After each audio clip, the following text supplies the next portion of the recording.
요한복음 19장 17절에서 24절. 예.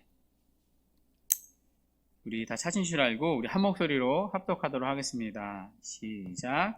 그들이 예수를 맡음에 예수께서 자기의 십자가를 지시고 해골 히브리 말로 골고다이라 하는 곳에 나가시니 그들이 거기서 예수를 십자가에 못 박을새 다른 두 사람도 그와 함께 좌우편에 못 박으니 예수는 가운데에 있더라. 빌라도가 패를 써서 십자가 위에 붙이니 나사렛 예수 유대인의 왕이라 기록되었더라. 예수께서 못 박히신 곳이 성에서 가까운 거로 많은 유대인이 이 패를 읽는데 히브리와 로마와 헬라말로 기록되었더라. 유대인의 대제사장들이 빌라도에게 이르되 유대인의 왕이라 쓰지 말고 자칭 유대인의 왕이라 쓰라 하니 빌라도가 대답하되 내가 쓸 것을 썼다 하니라. 군인들이 예수를 십자가에 못 박고 그의 옷을 취하여 네 깃에 나눠 각각 한 깃씩 얻고 속옷도 취하니 이 속옷은 호지 아니하고 위에서부터 통으로 짠 것이라. 군인들이 서로 말하되 이것을 찢지 말고 누가 얻나 제비 뽑자 하니 이는 성경에 그들이 내 옷을 나누고 내 옷을 제비 뽑나이다 한 것을 응하게 하려 함이로라.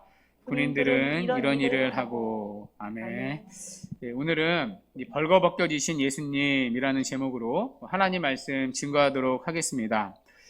지난 시간 예수님은 이 빌라도 앞에서 재판을 받으셨습니다. 이제 주님은 이 재판의 결과대로 이제 십자가에서 처형을 당하십니다.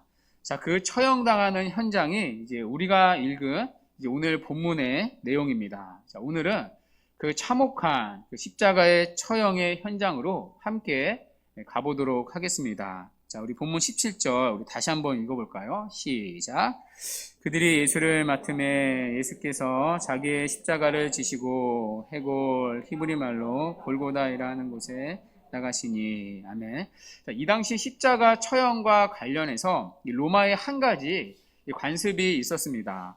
십자가형을 판결받은 사형수가 이 자신이 달릴 십자가를 직접 지고 이 사형 장소까지 가야 했습니다. 자, 그런데 십자가 전체를 이제 지고 가는 것은 아닙니다. 자, 십자가를 보시면 아시겠지만 이제 수직과 수평으로 되어 있지 않습니까? 이 수직 기둥은 이미 처형 장소에 이제 놓여 있습니다. 그러니까 수평 기둥만 이제 제수가 이제 지고 사형 장소까지 걸어가야 했습니다. 자, 오늘 예수님은 이 관습대로 자기의 십자가를 지고 가십니다. 자, 그런데 어디로 가시죠? 자, 해골 히브리 말로는 골고다라는 곳으로 가십니다. 그러니까 우리가 익숙하기에는 이제 뭐 갈보리라는 단어도 익숙하죠. 사실 갈보리라는 말은요, 이 라틴어입니다. 그러니까 히브리 말로는 이제 골고다가 맞는 거죠. 그런데 본문 17절을 다시 보십시오. 해골이라는 곳에 가셨다가 아니라, 자, 뭐라고 말하죠? 가셨다가 아니라 나가셨다라고 말합니다. 자, 가셨다와 나가셨다는 좀 다른 의미이죠. 자, 나가셨다라는 말은 안에서 밖으로 이동하다, 그러니까 나갔다라는 의미이죠. 그러니까 예수님은 지금 예루살렘 성 안에서 성 밖으로 나가십니다. 그러니까 예수님이 재판받은 이 빌라도의 총독은 예루살렘 성 안에 있었습니다. 자, 골고다라는 곳은요, 이 성 밖에 있습니다. 자, 그래서 예수님은 성 안에서 성 밖으로 나가십니다. 자, 그런데 이 장면에서 요한복음만의 독특한 특징이 하나 있습니다. 이 다른 복음서를 보면요, 예수님이 십자가를 지고 가시는 장면마다 유명한 에피소드가 기록됩니다. 자, 여러분 어떤 에피소드죠? 자, 구레날 사람 시몬이 잠깐 동안 예수님의 십자가를 대신 지고 가는 장면입니다. 자, 이 이야기가 다른 복음서 마태, 마가, 누가복음에는 전부 다 기록되어 있습니다. 자, 그런데요, 요한은 이 이야기를 생략합니다. 그러니까 구레네 사람 시몬이 예수님의 십자가를 대신 졌다는 이야기가 없습니다. 오롯이 예수님이 십자가를 졌다는 이야기만 있습니다. 자, 여기에는 당연히 요한의 의도가 있겠죠. 자, 우리가 살펴봤듯이 예수님은 잡히신 게 아니라 잡혀 주셨습니다. 스스로를 목숨을 내어 주셨습니다. 그러니까 예수님의 십자가는 우리를 위한 자발적인 사랑의 십자가였습니다. 자, 이것이 예수님의 십자가에 대한 요한의 일관된 강조요, 초점이요, 관점이었습니다. 자, 이 관점이 오늘 다시 등장하는 것입니다. 그러니까 예수님은 주도적으로, 능동적으로 십자가를 지셨다는 의미입니다. 그러니까 억지로 마지못해서가 아니라 자발적인 마음으로, 우리를 향한 그 사랑의 마음으로 자기 십자가를 지셨다는 것입니다. 이것을 강조하기 위해 흐름상 요한은 시몬의 이야기를 언급하지 않습니다. 자, 그리고 예수님은 이제 골고다에 도착을 하십니다. 여러분 본문 18절을 눈으로 한번 보십시오. 자, 골고대 언덕에서 예수님은 이제 십자가에 달리시죠. 자, 이때 예수님은 홀로 달리지 않으십니다. 자, 예수님과 함께 좌우편에 달린 사람이 있습니다. 자, 요한은 이들의 정체에 대해 말하지 않습니다. 자, 그런데 마태복음에 보면요, 두 강도라고 말하고요, 또 누가복음에 보면 두 행악자라고 말합니다. 그러니까 아마 이들은 단순한 강도가 아니었을 것입니다. 우리가 알다시피 이 십자가 처형은요, 주로 이 정치범들에게 내려진 사형입니다. 그러니까 로마의 제국에 반역하는 이 정치범들에게 내려지는 선고가 이 십자가 처형이었죠. 자, 그러니 이들은 단순한 강도가 아니라 바라바와 같은 밀란에 가담한 자였을 것입니다. 자, 확실한 한 가지는, 자, 지금 예수님이 어디에 달리고 계시죠? 이들 사이로 정 가운데 센터에 달리십니다. 항상 센터는 의미가 있죠. 자, 왜 센터에 달리시죠?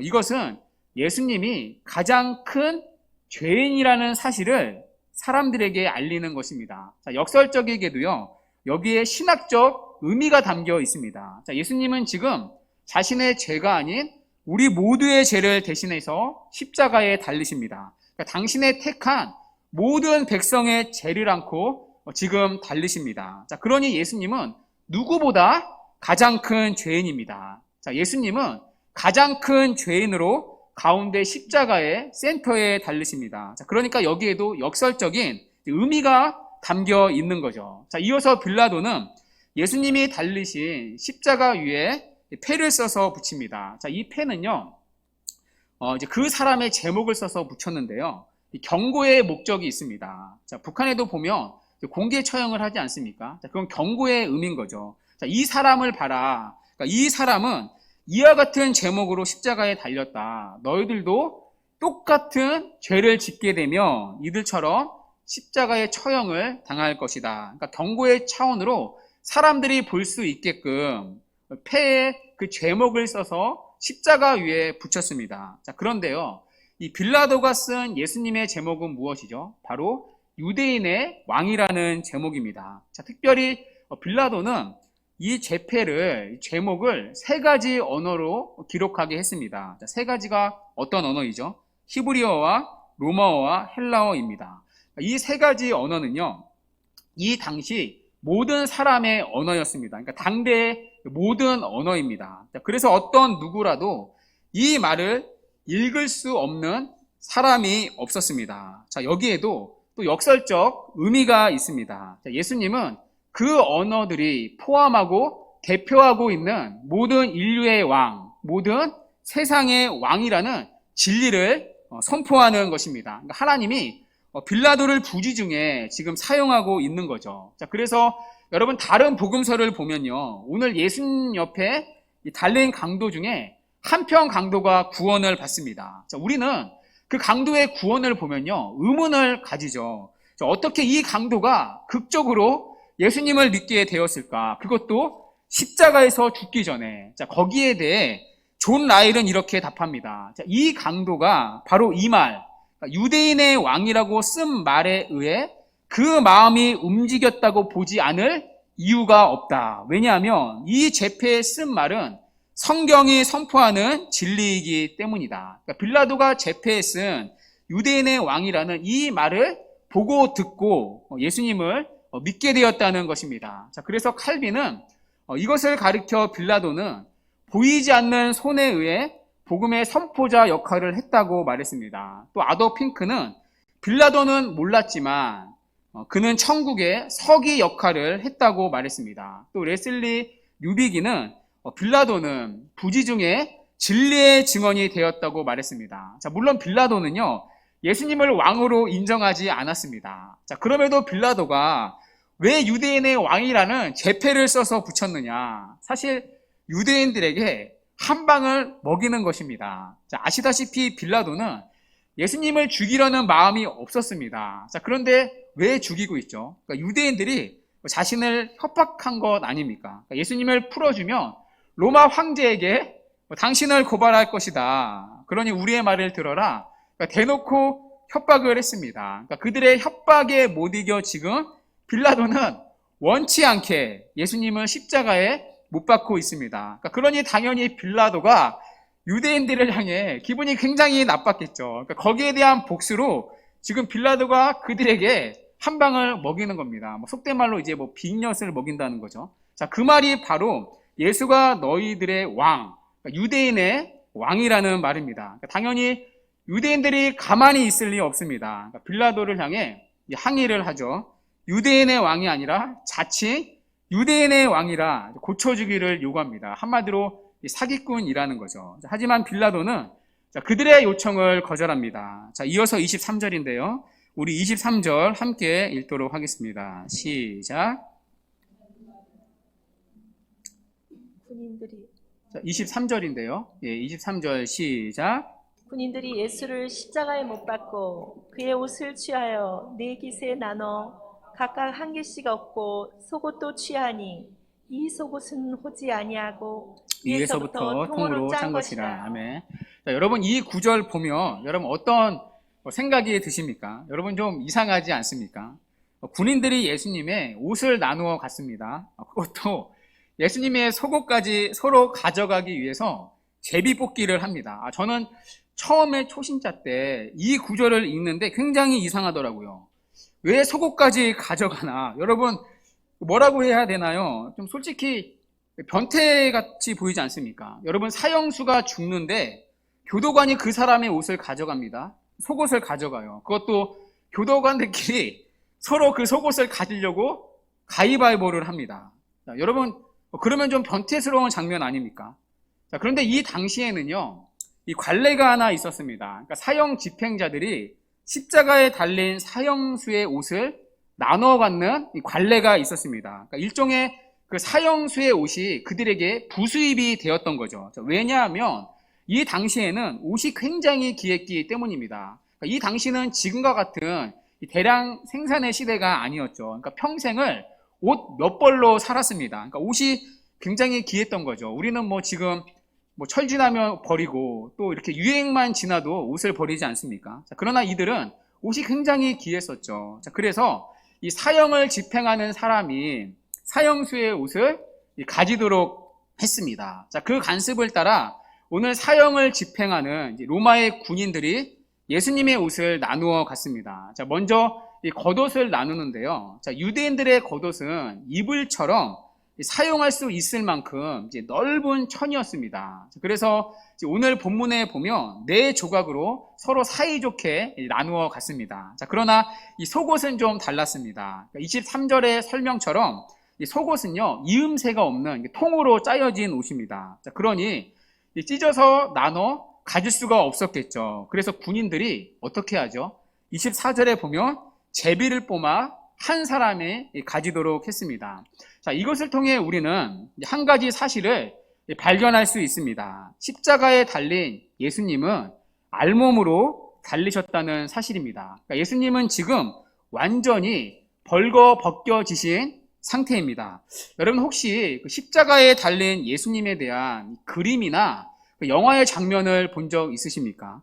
거기에 보면 예수님은 항상 달리실 때 항상 밑에 뭔가를 입고 계십니다. 그러나 여러분 잘못된 고증이죠. 물론 심의상 어쩔 수 없는 부분도 있었을 것입니다. 자, 그러나 예수님은 완전히 벌거벗겨진 상태로 십자가에 달리셨습니다. 그러니까 이런 점에서 예수님의 십자가의 고난은요, 단순히 육체적인 고통이 아니었습니다. 예수님의 십자가 고난의 여러분 중요한 부분 중에 하나는 그분은 수치를 당하셨다는 사실입니다. 그러니까 주님은 사람들이 볼 수 있는 공개적인 장소에서 벌거벗은 채로 십자가에 달리십니다. 그러니까 가장 굴욕적인 수치를 당하고 계십니다. 자, 그래서 이 예수님의 십자가를 묘사할 때 부끄러운 십자가로 묘사하는 성경의 구절들과 찬송가 가사들이 있습니다. 자, 오늘 우리가 부른 이 찬송가 27장의 3절 가사 역시 그렇지 않습니까? 그 부끄러운 십자가 나를 위해 지셨네, 이렇게 십자가를 표현합니다. 이처럼 주님은 십자가에서 고통뿐만 아니라 수치도 짊어지셨습니다. 자, 그런데 이 부분에서 우리는 요한복음만의 특징을 또다시 발견할 수 있습니다. 그러니까 다른 복음서에 없는 이 요한만의 독특한 기록이 하나 있습니다. 자, 다른 복음서를 보면요, 이 사건에 대한 묘사만 있습니다. 그러니까 군인들이 속옷을 제비 뽑는 장면까지만 기록되어 있습니다. 자, 그러나 요한은 여기서 한 걸음 더 나아갑니다. 그러니까 요한은 이 장면에 대한, 이 일에 대한 해석을 우리에게 덧붙입니다. 자, 24절 우리 다시 한번 읽어볼까요? 24절 시작. 군인들이 서로 말하되 이것을 찢지 말고 누가 얻나 제비 뽑자 하니 이는 성경에 그들이 내 옷을 나누고 내 옷을 제비 뽑나이다 한 것을 보게 하려 함이로라. 군인들은 이런 일을 하고. 아멘. 자, 오늘 요한은요, 이 이야기를 그냥 지나치지 않습니다. 해석을 덧붙여 주는데요. 자, 주님의 벗겨지신 일이 우발적인 사건이 아니라고 말합니다. 그러니까 십자가에 달린 제수에게 누구나 일어나는 의례 있는 일이라고 말하지 않습니다. 자, 뭐라고 말하죠? 성경의 말씀을 응하게 하는 일이라고 말합니다. 그러니까 구약의 말씀을 성취하는 일이라고 말합니다. 자, 그러면 여러분, 구약 어느 말씀의 성취이죠? 자, 바로 시편 22편 18절 말씀의 성취입니다. 자, 우리 한번 같이 읽어볼까요? 시작. 내 옷을 나누며 속옷을 제비 뽑나이다. 아멘. 자, 이 시편 22편의 성취로 예수님은 십자가에서 지금 벌거벗겨지신 것입니다. 여러분, 집에 돌아가시면 꼭 시편 22편을 찾아 읽어보십시오. 소름 끼칠 정도로 오늘 예수님이 당하신 십자가 처형이 그대로 기록되어 있습니다. 그러니까 싱크로율이 거의 100%입니다. 그래서 학자들은 이 시편 22편을요, 메시아에 대한 예언시라고 부릅니다. 스펄전은 이 시편 22편을 아예 그냥 십자가의 시라고 불렀습니다. 그러니까 다윗이 쓴 시임에도 불구하고 십자가의 시라고 불렀던 거죠. 그 시편 22편의 성취가 바로 오늘 본문의 장면입니다. 오늘 예수님은 구약이 예언한 그 메시아라는 것입니다. 어떤 메시아죠? 수치를 당하시는 메시아라는 것입니다. 그래서 이 수치 역시 그분만의 이야기가 아닙니다. 우리가 이 예수님의 십자가 고난을 살펴볼 때 한 가지 놓치지 말아야 할 사실이 있습니다. 이 고난의 이야기는 우리와 무관한 그분만의 이야기가 아니라는 것입니다. 그분이 당하신 모든 고난의 이야기는, 성경에 기록된 모든 일들은 우리를 위한 이야기입니다. 우리의 구원을 위한 이야기입니다. 이런 점에서 오늘 예수님이 벌거벗겨지신 이 일도 여러분, 우리를 대신한 일입니다. 오늘 주님의 수치는 우리의 수치를 대신 담당하신 일입니다. 왜 그렇죠? 왜냐하면 수치는 죄로 말미암아 인간에게 찾아온 죄의 결과이기 때문입니다. 여러분, 원래 첫사람 아담에게는요, 이 수치심이 없었습니다. 그러니까 부끄러움이 없었습니다. 창세기 2장 25절을 한번 띄워주세요. 자, 아담과 그 아내 두 사람이 벌거벗었으나 뭐하지 아니하리라?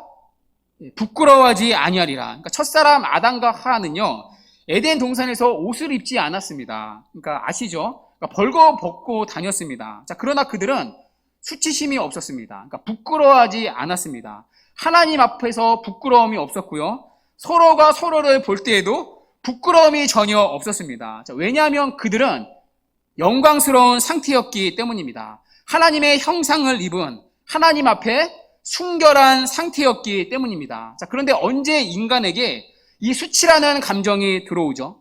바로 아담과 하와가 선악과를 따먹는 죄를 짓고 난 이유입니다. 우리는 그것을 창세기 3장에서 확인할 수 있는데요. 창세기 3장 우리 6절과 7절 우리 이어서 붙여서 함께 읽도록 하겠습니다. 시작.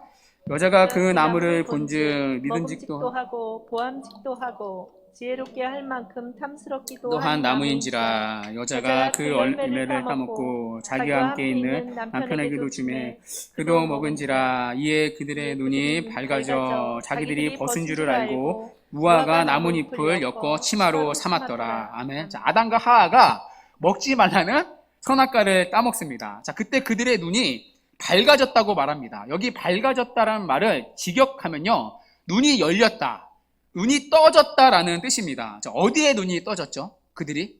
자, 범죄한 결과 죄책감과 수치심에 눈이 떠졌다라는 뜻입니다. 자, 그들은 벗었으나 부끄러움이 없었습니다. 자, 그러나 그들은 자신의 벗은 몸에 대한 수치심을 느끼게 되었습니다. 그러니까 그들의 몸이 죄로 인해 더럽혀졌기 때문이죠. 자, 그래서 그들이 어떻게 하죠? 자신의 수치를 가리기 위한 옷을 만들어 입습니다. 여러분, 어떤 옷이죠? 무화과 나무잎을 엮어 만든 치마를 입었습니다. 자, 이것이 성경에 나오는 최초의 옷입니다. 자, 그러니까 옷은 단순히 패션의 수단이 아닙니다. 옷은 죄로 더럽혀진 인간의 수치를 가리기 위한 수단으로 고안된 것입니다. 여러분, 우리가 옷을 입는 이유도 그렇지 않습니까? 물론 우리 몸을 보호하는 목적도 있습니다. 한겨울에 추위로부터 우리 몸을 보호하는 기능이 있죠. 자, 그러나 우리는 춥지 않아도 밖에 나갈 때 옷을 입습니다. 자, 왜 그렇죠? 벌거벗겨진 상태가 심히 부끄럽기 때문입니다. 자, 우리는 사람들 앞에서 저마다 가리고 싶은 부분이 있습니다. 감추고 싶은 부분이 있습니다. 그것을 우리는 수치심이라고 부르죠. 물론 저는 여러분 가리고 싶은 부분이 한두 곳이 아닙니다. 굉장히 부끄러운 사람인데요.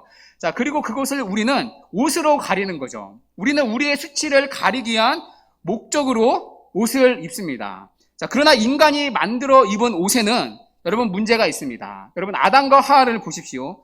이들은 무화과 나뭇잎으로 옷을 만들어 입습니다. 자, 그런데 이 옷으로는요, 자신들의 수치를 완전히 영원히 가릴 수 없습니다. 왜 그렇죠? 나뭇잎은 금방 시들기 때문입니다. 자, 그래서 하나님은 그들에게 새로운 옷을 지어서 친히 입혀 주십니다. 하나님이 직접 디자인하신 옷을 입혀 주십니다. 자, 그 옷이 무엇이죠? 바로 가죽옷입니다. 자, 창세기 3장 21절 우리 함께 읽어볼까요? 시작. 여호와 하나님이 아담과 그 아내를 위하여 가죽옷을 지어 입히시니라. 아멘. 자, 하나님이 그들이 입고 있는 무화과 나뭇잎을 벗기십니다. 자, 대신에 가죽옷을 지어서 그들의 수치를 가려 주십니다. 자, 그런데 가죽옷을 지어 입히려면요, 여러분 어떤 절차를 반드시 거쳐야 되죠? 예, 반드시 짐승의 희생이 있어야 합니다. 그러니까 하나님은 짐승을 죽이십니다. 그리고 그 짐승의 가죽을 벗기어서 아담과 하에게 입혀 주십니다. 자, 그래서 그들의 수치를 가려 주십니다. 자, 이것은 하나의 그림을 우리에게 보여줍니다. 인간의 힘으로는, 인간 스스로는 자신의 수치를 가릴 수 없다는 것입니다. 하나님만이 죄로 말미암아 인간에게 찾아온 수치를 제거해 주실 수 있다는 것입니다. 자, 그것이 창세기 3장 21절의 말씀입니다. 여호와 하나님이 그 아담과 그 아내를 위하여 가죽옷을 지어 입히시니라. 자, 그리고 이 구약의 약속의 말씀이 오늘 십자가에서 일어난 일입니다. 예수님은 창세기 3장 21절의 짐승이 예표했던 6월절 어린 양으로 오셨습니다. 그리고 하나님은 어린 양이신 예수님을 십자가에서 발가벗기십니다. 그리고 그분이 입었던 거룩한 의의 옷을 우리에게 입혀주십니다. 자, 그렇게 우리의 수치를 가려 주십니다. 그러니까 마치 죽어서 자기의 가죽을 벗김을 당하여 인간의 수치를 가려줬던 짐승처럼 어린 양으로 오신 주님이 십자가에서 자신이 벌거벗김을 당하여 죽으심으로써 우리의 모든 수치를 영원히 제거해 주셨습니다. 오늘 예수님이 십자가에서 벌거벗겨 죽으신 것은 바로 우리의 벌거벗은 부끄러움을 대신 안고 수치를 안고 죽으시는 모습을 우리에게 보여주는 것입니다. 자, 그렇게 십자가에서 우리의 부끄러움이 죽고 그분 안에서 우리는 짐승의 가죽옷 정도가 아니라 예수 그리스도의 영화로운 옷, 그분이 입었던 의의 옷을 입게 된 것입니다. 이것이 바로 십자가에서 일어난 일입니다. 그리고 여러분, 이것은 우리에게 놀라운 복음입니다. 여러분, 최초의 아담과 하와를 보십시오. 그들은 타락하기 전에 벌거벗은 상태로 있었습니다. 자, 그러나 그들은 하나님 앞에 부끄러움이 없었습니다. 그러니까 하나님과 사랑을 나누는 일에 걸릴 것이 전혀 없었다는 말입니다. 자, 그런데 아담과 하와가 선악과를 따먹습니다. 자, 그때 하나님이 아담을 찾아오시죠. 자, 그때 그들이 보인 반응이 무엇이죠? 창세기 3장 10절에 보면 아담이 이렇게 말합니다. 내가 벗었으므로 두려워하여 숨었나이다. 그들은 처음으로 하나님을 피합니다. 하나님이 두려웠기 때문입니다. 여러분, 그 두려움의 근원이 무엇이죠? 자신들이 벗은 것에 대한 두려움이었습니다. 그러니까 자신의 수치가 하나님 앞에 그대로 드러나는 것에 대한 두려움이었습니다. 왜 그렇죠? 자신의 죄에 대한 수치가 그대로 드러나면 하나님이 더 이상 자신을 싫어할 거라는, 심지어 자신을 거절하고 심판할 거라는 두려움이 그 안에 있었기 때문입니다. 자, 그런데요, 이 아담의 반응이 사실 하나님 앞에서 살아가는 모든 인간의 반응입니다. 여러분, 모든 인간은요, 하나님을 두려워하고요, 하나님 그분을 피하고 싶어 합니다. 자, 그 이면에는 죄에 대한 수치심이 있습니다. 그러니까 자신의 죄에 대한 수치가 드러나는 순간 하나님이 자신을 싫어할 거라는 그 두려움의 생각이 우리 안에 자리 잡고 있기 때문입니다. 여러분, 우리가 실제로 신앙생활 하는 가운데 죄를 지으면 이런 감정이 반드시 우리 안에 찾아오지 않습니까? 자, 놀랍게도 이러한 생각은요, 무신론자들의 이유이기도 합니다. 자, 무신론자들 중에 극단적인 무신론자들이 있습니다. 자, 그들은 신이 없다 정도가 아닙니다. 그들은 신이 없어야 한다고까지 나아갑니다. 이런 사람들을 무신론이 아니라 반신론자들이라고 부르거든요.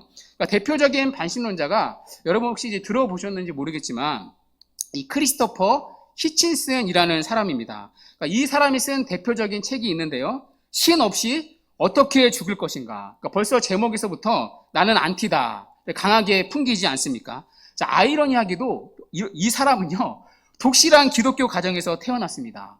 자, 그런데 부모님의 신앙에 회의를 느꼈다고 합니다. 그러니까 교회 안과 밖에서 이 다른 부모님의 모습에 하나님의 존재를 부정하기 시작했다고 합니다. 자, 그런데 이분이 했던 말 중에 재미있는 말이 있는데요. 이런 말을 했습니다.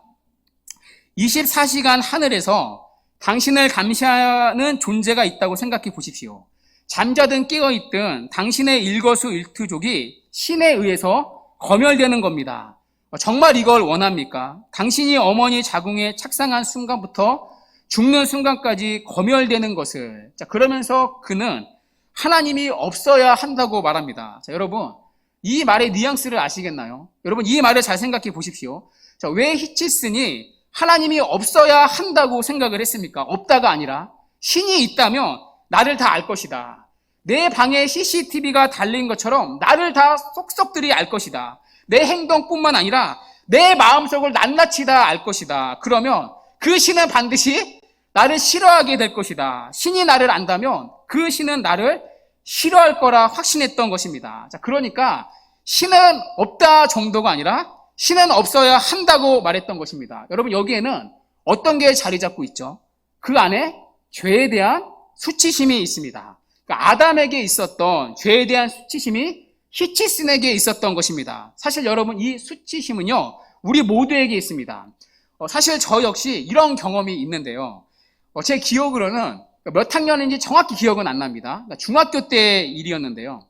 저는 그때 하나님을 믿지 않았습니다. 물론 아주 가끔 교회를 나갔지만 안 갈 때가 훨씬 더 많이 있었습니다. 자, 그런데 그날 하루는 제가 진짜 책상에서 공부를 하는데요. 정말 오랜만에 공부를 했었거든요. 갑자기 누군가가 꼭 공부할 때 보면 그런 생각이 들지 않습니까? 책상이 더럽다고 생각이 들던가. 그때도 그런 생각이 들었습니다. 갑자기 누군가가 저를 쳐다본다는 느낌이 들었습니다. 이 세상을 초월한 어떤 외부적인 존재가 저를 보고 있다는 생각이 들었습니다. 그 존재가 당시 누구인지는 확실히 몰랐습니다. 지금은 알죠. 자, 그 당시 교회를 좀 다녔으니까 신이겠다, 하나님일 수 있겠다 라는 생각은 했었습니다. 자, 그런데 순간 저는 굉장한 수치심을 느꼈습니다. 왜냐하면 제가 그때 코딱지를 열심히 파고 있었거든요. 그때 이제 그 순간이 드니까요. 순간 어디라도 막 숨고 싶더라고요. 그때부터 가끔가다 종종 누군가가 저를 쳐다보고 있다는 생각이 들었습니다. 그러니까 저의 일거수일투족을 다 보고 있는 존재가 있을 수 있다는 생각을 했습니다. 여러분, 저 이상한 사람 아니었습니다. 저 굉장히 멀쩡한 사람이었습니다. 그런데 갑자기 그런 생각이 강하게 들었습니다. 누군가가 외부에서 나를 지켜보는 존재가 있을 수 있다. 그런데 그것이 마냥 기쁘지는 않았습니다. 굉장히 저에게 두려움의 요인이었습니다. 왜냐하면 제가 코딱지만 팠겠습니까? 제가 혼자 있을 때 나쁜 짓도 굉장히 많이 지었겠죠. 그러니까 신이 존재한다고 할지라도 떳떳하지 못했습니다. 신이 있다면 피하고 싶었습니다. 숨고 싶고요. 제 자신을 감추고 가리고 싶었습니다. 왜냐하면 제 안에 수치심이 있었기 때문입니다. 여러분은 이런 생각 가진 적이 없습니까? 하나님을 피했던 아담의 모습이 우리의 모습입니다. 그것이 히친슨의 모습이고 저의 중학교 때의 모습이죠. 그리고 그 안에는 죄로 인한 수치심이 있습니다. 그러나 저는 오늘 히친슨에게 복음을 전할 수 있습니다. 그리고 중학교 때의 그런 저에게 복음을 전할 수 있습니다. 더 이상 우리는 수치심으로 인해 하나님으로부터 숨을 필요가 없습니다. 우리가 죄를 갖게 되는 수치심 때문에 그분으로부터 도망칠 필요가 없습니다. 왜냐하면 오늘 십자가에 달린 그리스도께서 우리 대신 발가 벗겨지셨기 때문입니다. 십자가에 달린 그분이 우리의 수치를 입으시고 우리 대신 죽으셨기 때문입니다. 그리고 벌거벗은 우리에게 그분의 의의 옷을 우리에게 입혀주셨기 때문입니다. 그래서 하나님은 우리를 보실 때 마치 그리스도와 같은 의로운 존재로 우리를 보십니다. 하나님이 우리를 보실 때 마치 하나님만큼이나, 정말 하나님만큼이나 우리를 깨끗하고 의롭고 순결하다 보십니다. 이것을 위해 하나님께서 자신의 아들인 예수 그리스도를 벌거벗기시고 수치스럽게 만드신 것입니다. 그래서 갈라디아서를 보면요, 사도 바울이 기가 막히게 멋진 말을 우리에게 던집니다. 갈라디아서 3장 27절인데요. 이렇게 말합니다. 누구든지 그리스도와 합하여 세례 받는 자는 그리스도로 옷 입었다고 말합니다. 만약 제가 여러분 앞에 발가벗어 있다면 심히 수치스러울 것입니다. 왜냐하면 저의 몸의 치부가 그대로 다 튀어나오기 때문입니다. 여러분, 생각만 해도 끔찍하지 않습니까? 그러나 저는 다행히 옷을 입고 있습니다. 그래서 그나마 수치심을 적게 느끼고 있습니다. 옷을 입고 있기 때문이죠. 그런데 우리에게는 여러분 최고의 옷이 주어져 있습니다. 가장 아름다운 옷, 가장 영화로운 옷인 그리스도의 옷이 우리에게 주어져 있습니다. 우리는 그 옷을 입고 있는 존재입니다. 그래서 성부 하나님께서 우리를 보실 때 완벽한 존재로 우리를 보십니다. 이것이 십자가에서 그분의 옷이 벌거벗김 당하신 여러분 이유입니다. 그래서 우리는 히친슨에게 그리고 중학교 때 저에게 이렇게 복음을 전할 수 있습니다. 24시간 동안 당신을 감시하는 그 존재가 24시간 동안 당신을 영원히 기뻐하고 즐거워하고 당신을 사랑할 수 있다는 사실입니다. 여러분, 여전히 하나님은 우리 안을 다 들여다보십니다. 여러분의 삶을 다 들여다보실 뿐만 아니라 마음속을 다 들여다보십니다. 하나님은 우리의 마음 가장 깊은 곳에 있는 우리의 더러운 마음의 심연을, 지옥의 심연을 다 들여다보십니다. 그럼에도 불구하고 우리를 다 아시는 하나님은 우리를 점도 흠도 없는 완벽한 존재로 우리를 사랑하실 수 있습니다. 여러분이 오늘 이 예수님을 믿는다면 여러분은 그리스도의 옷을 입고 있기 때문입니다. 하나님의 아들의 옷을 입는 순간, 그리스도의 의로움을 입는 순간 성부 하나님은 우리를 영원히 사랑스러운 존재로 보십니다. 하나님은 오늘도 그리스도께 나아가는 모든 자들에게 이 은혜를 베풀어 주십니다. 여러분, 이것이 성경이 말하는 복음입니다. 오늘 십자가에서 발가 벗겨지신 그리스도께서 우리 안에 이루신 여러분 위대한 복음의 능력입니다. 그리고 이 복음은 우리가 살아가는 날마다 적용될 수 있습니다. 아니, 반드시 적용되어야 합니다. 왜냐하면 우리는 여전히 죄를 지으며 살아가기 때문입니다. 그 죄로 인해 우리는 수치심을 느끼기 때문입니다. 그때마다 우리는 하나님께 나아갈 자신이 없습니다. 하나님이 그때마다 우리를 거절할 것 같은 수치심을 또다시 느끼기 때문입니다. 그러나 그때마다 우리는 여러분 이 복음을 붙들어야 합니다. 십자가에 달린 그리스도께서 우리를 대신에 벌겨 벗겨 지심으로 우리의 수치를 입고 대신 죽으셨다는 사실입니다. 그리고 벌거벗은 우리에게 당신이 입고 있던 거룩한 의의 옷을 입혀주셨다는 사실입니다. 그래서 우리는 하나님 앞에 언제든지 받아질 수 있습니다. 성부 하나님이 그런 우리를 보실 때 그리스도처럼 죄 없다, 순결하다, 마치 하나님만큼 우리를 깨끗한 존재로 보시기 때문입니다. 자, 그래서 히브리서 기자는 이렇게 썼습니다. 자, 히브리서 12장 2절 말씀인데요. 우리 함께 읽도록 하겠습니다. 시작. 믿음의 주여 또 온전케 하시는 이 예수를 바라보자.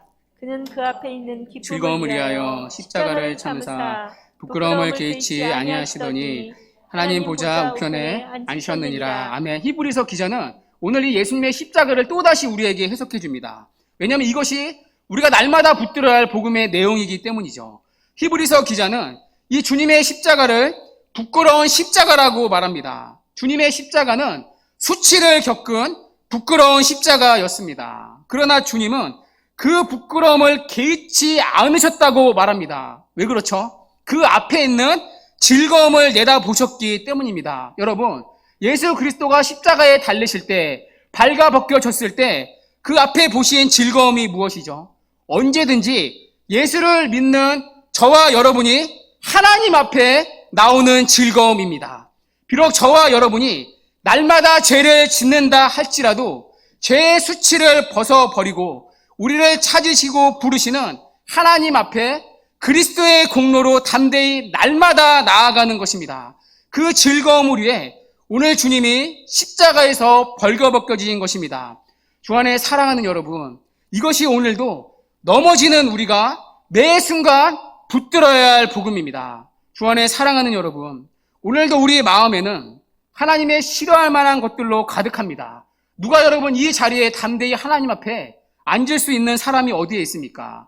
마음뿐만 아니라 행동과 말과 우리의 삶에 여러분 우리는 하나님이 싫어할 만한 것들로 가득한 존재입니다. 무엇보다 하나님은 나보다 나를 더 잘 아십니다. 하나님은 우리가 기억하지 못하고 있는 그런 사소한 죄들도 전부 다 알고 계십니다. 그럼에도 불구하고 그 모든 죄악들이 하나님이 우리를 사랑하시는 그 사랑을 막지 못합니다. 끊어내지 못하고요. 멀리하지 못합니다. 그리스도 그분이 십자가에서 우리를 위해 벌거벗겨지시는 수치를 당하셨기 때문입니다. 그리고 그분의 옷을 십자가에서 우리에게 입혀주셨기 때문입니다. 그래서 더 이상 하나님이 우리를 사랑하지 못하게 할 죄에 대한 수치심은 여러분 우리에게는 존재하지 않습니다. 24시간 동안 당신을 바라보는 그 하나님이 24시간 동안 당신을 영원히 기뻐하고 즐거워하고 당신을 사랑하십니다. 그리고 당신을 보며 그분은 완벽하다고 우리에게 외치실 수 있으십니다. 이것이 바로 우리가 가진 놀라운 복음입니다. 이것이 오늘 십자가에서 벌거 벗겨지신 주님이 우리 안에 이루신 놀라운 복음의 능력입니다. 주 안에 사랑하는 여러분, 이 복음을 다시 한번 붙들고 또 한 주를 살아가는 은혜가 있기를 바랍니다. 그래서 그리스도 안에서 주어진 이 복음의 풍성함을 누리고 그분을 사랑하며 살아가는 이 복음의 풍성한 은혜가 우리 모두에게 있기를 주님의 이름으로 간절히 축원합니다. 아멘.